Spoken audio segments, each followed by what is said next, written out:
Hello అండి, నేను doctor Mamilla Ravikumar, senior consultant neuro surgeon, brain and spine surgeon, skull base surgeon, endoscopy spine surgeon. So what is atlantoaxial dislocation? Atlantoaxial dislocation అంటే there is loss of stability between the C1 C2 joint. దానివల్ల వచ్చే ఇబ్బందులు మనము atlantoaxial dislocation అంటాం. So what is the causes of atlantoaxial dislocation? Atlantoaxial dislocation are mostly congenital causes. తర్వాత infections, తర్వాత trauma, తర్వాత tumours, sometimes rheumatoid arthritis, collagen diseases, sometimes with down syndrome. ఈ జబ్బులు అన్నిటిలో ట్రామా కానీ, ఇన్ఫెక్షన్స్ కానీ, ట్యూమర్స్ కానీ, కొల్లాజన్ డిసీజ్లో ఏమైతుంటే ఈ C1 C2 జాయింట్ క్యాప్సూల్, దాని తర్వాత ట్రాన్స్వర్స్ లిగమెంట్ ఇక్కడ నుంచి ఇక్కడ కనెక్ట్ అవుతుంది. Poster border of voluntary process నుంచి ట్రాన్స్వర్స్ లిగమెంట్, అదేవిధంగా ఎపికల్ లిగమెంట్, ఐలార్ లిగమెంట్. ఈ కండిషన్స్లో ఈ క్యాప్సూల్ లూజ్ కావడం వల్ల కానివ్వండి, ఈ ట్రాన్స్వర్స్ లిగమెంట్ మొత్తము లూజ్ అయ్యి వీక్ కావడం వల్ల కానీ, ఎపికల్ లిగమెంట్ లూజ్ కావడం వల్ల, అదేవిధంగా ఒడెంటైర్ ఫ్రాక్చర్ కావడం వల్ల కానీ, ఇప్పుడు ఈ C1 C2 జాయింట్ లూజ్ అయిపోయి ముందుకు డిస్లొకేషన్ అవుతూ ఉంటుంది. సో ఇవి కాజెస్ వల్ల డిస్లొకేషన్ అవుతూ ఉంటుంది. ఇది causes of atlantoaxial dislocation. Types of atlantoaxial dislocation, ఇందులో 4 రకాలు ఉంటుంది. ఫస్ట్ రొటేటరీ డిస్లొకేషన్ అంటాం, రొటేటరీ అట్లాంటోయాక్సిల్ డిస్లొకేషన్ అంటాము. ఇది మోస్ట్లీ కామన్లీ చిన్నపిల్లలు ఉంటుంది, అడాలసెంట్ పాపులేషన్లో ఉంటుంది.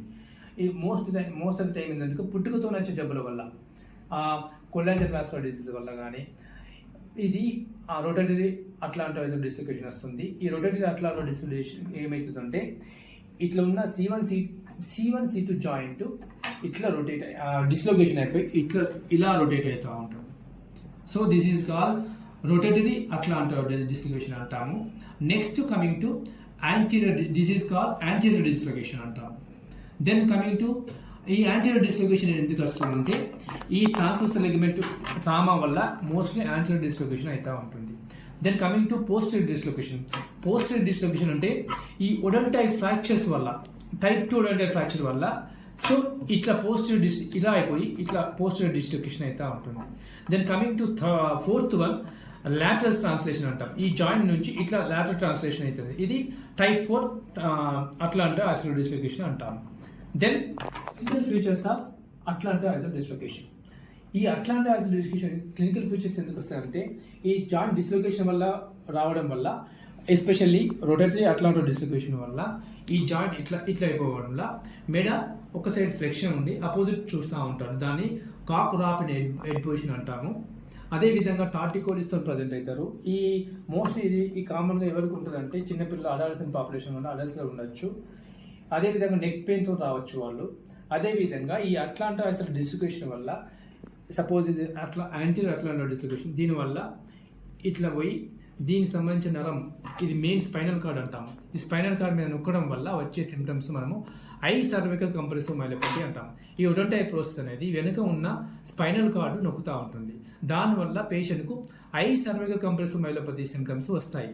ఈ high cervical compressive myelopathy symptoms ఎలా ఉంటాయంటే మెడ నొప్పి కానీ, మెడ నుంచి చేతులు కాళ్ళకు నొప్పి రావడం కానీ, చేతులు కాళ్ళు టైట్గా బలగా ఉండడం కానీ, నడక ఇబ్బంది రావడం వల్ల కానీ, అదేవిధంగా చేతులు కాళ్ళు మొత్తం వీక్నెస్ రావడం వల్ల కానీ, మూత్రం దొడ్డికి ఫైనల్గా మొత్తం చేతులు కాళ్ళు పడిపోవడం జరుగుతూ ఉంటుంది. అదేవిధంగా ఈ ఒడెంటైర్ ప్రాసెస్ ఈ వెన్నుపూస నరాన్ని నొక్కడం వల్ల లోవర్ క్రిమినల్ పాలసీ అంటాం. ఇలా నొక్కడం వల్ల, స్పైనల్ కార్డ్ నొక్కడం వల్ల లోవర్ క్రిమినల్స్ అక్కడనే ఉంటాయి కాబట్టి, ఎగ్జిటివ్ ఫొరామిన్ అక్కడ ఉంటాయి కాబట్టి, so lower criminal policy especially facial policy కానివ్వండి, దగ్గేటప్పుడు కానీ, తినేటప్పుడు ఇబ్బంది కావడం కానీ, తినేటప్పుడు దగ్గు రావడం కానీ, యాస్పిరేషన్ నిమోనియా అంటాం, అది కూడా రావచ్చు. Especially lower criminal nerves, especially vagus nerve, 12th cranial nerves, అవి ఇబ్బంది వస్తూ ఉంటుంది. అదేవిధంగా మాట్లాడేటప్పుడు టంగ్ డీవియేషన్ రావడం కానీ, ఇవన్నీ లోవర్ క్రిమినల్ పాలసీ సిమ్టమ్స్ ఉండొచ్చు. అదేవిధంగా ఈ అట్లాంటోయాక్సిల్ డిస్లొకేషన్ వల్ల ఇట్లా మన వర్టిబ్రల్ ఆర్టరీ అనేది V3 పార్ట్ వర్టిబ్రల్ ఆర్టరీ, ఇది C2 వర్టిబ్రల్ ఫొరామినా, ట్రాన్స్వర్స్ ఫొరామినా, ఇట్లా వర్టిబ్రల్ ఆర్టరీలు పోయి ఇందులో నుంచి మళ్ళీ C1 నుంచి పోయి మళ్ళీ C1 V3 part vertebral artery వెనుక నుంచి వచ్చి ఇట్లా మళ్ళీ ఇట్లా ఫామ్ అవుతూ ఉంటుంది. సో వర్టిబుల్ బేసిలర్ ఇన్సఫిషియన్సీ కావచ్చు. So especially post circulation stroke తోని ప్రజెంట్ అవుతూ ఉంటారు. These are clinical features of AAD. Thank you.